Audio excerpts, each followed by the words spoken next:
A bird called the bar-tailed godwit has the longest non-stop flight, migratory flight of 11,500 kilometers. It flies from Alaska to New Zealand non-stop. Now, what does that mean? And takes 9 days and nights. I want you to put yourself in the data. What does it mean? What does it mean to fly non-stop 9 days and nights? It means the sun rises, the sun sets. The sun rises, the sun sets. The sun rises, the sun sets. The bird is flying.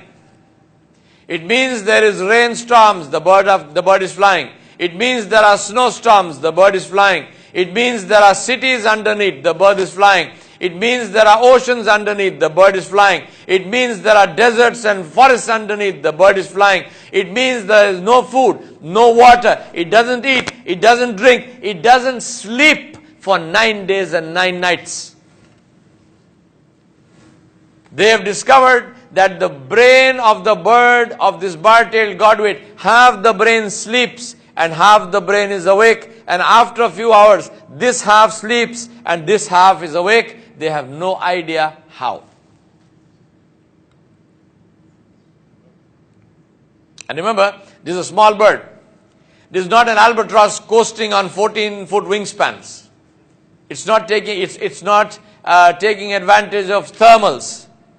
It's beating its wings for 11,500 kilometers. Ajib, eh? That's the map of from where it goes to where, and that's a flat. If you look at it on the globe, it's like that. We'll go to another bird. Bar-headed goose. Bar-headed geese take off from Alaska. They go straight up. They hit the jet stream current at 33,000 feet, and they go. And they fly in the jet stream current for the same reason that your intercontinental airliners fly in the jet stream current, to take advantage of the force of the wind, the fast flowing wind that circles the earth. Who taught the bar-headed geese that there is the jet stream current? What about the jet stream current? You know what about the jet stream current? The temperature in the jet stream is minus 59 degrees Celsius. Take the same bar-headed goose, say Bismillahi Allahu Akbar, and put it in your freezer at minus 6, it freezes. The same bird flies at minus 59 degrees Celsius. The amount of oxygen at that height is almost non-existent. And you know what they found? They say that bar-headed geese actually breathe more efficiently in low oxygen atmospheres. What are they saying? They're saying the bird breathes better when there is no air. Ajib, eh? What's the question to ask? Why? Why? If you were the creator of birds, where would you put their food? If you were the creator of fish, where would you put their food? Allah subhanahu wa ta'ala put the food of birds, not aquatic birds. Birds which are not water birds, He put their food inside the water. And Allah subhanahu wa ta'ala put the food of fish in the air. The archer fish shoots down insects from trees and eats them. The kingfisher catches fish, and the kingfisher cannot swim.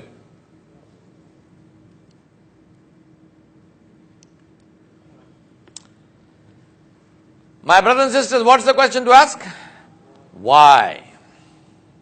Let me tell you the story of another bird. The ruby-throated hummingbird.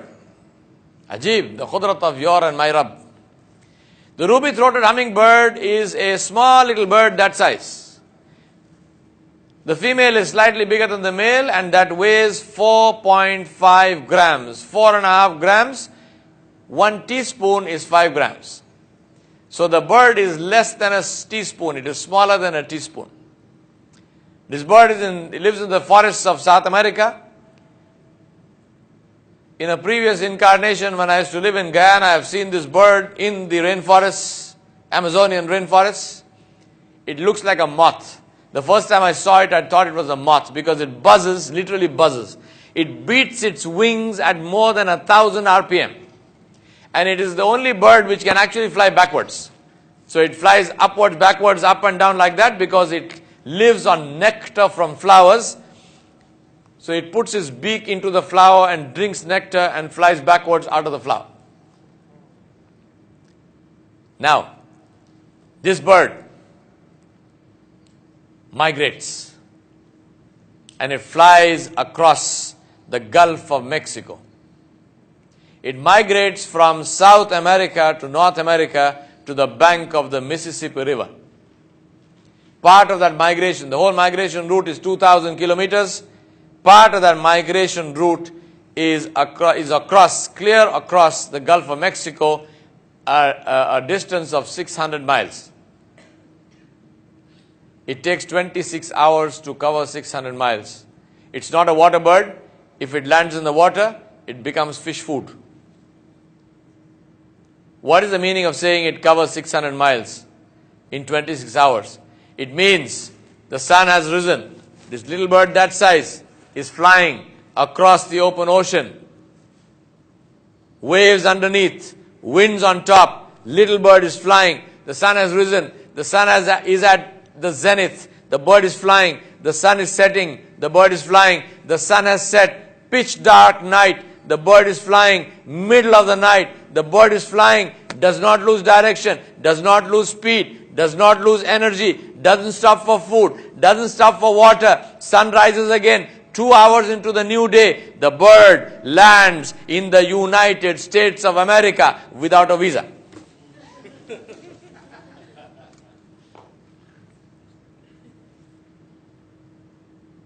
Little bird that size, think about that. Pitch dark night, this bird is flying. Who shows it direction? Who ensures that this bird continues to fly? Who ensures that this bird is held up in the air? Who ensures the bird is supported in its flight?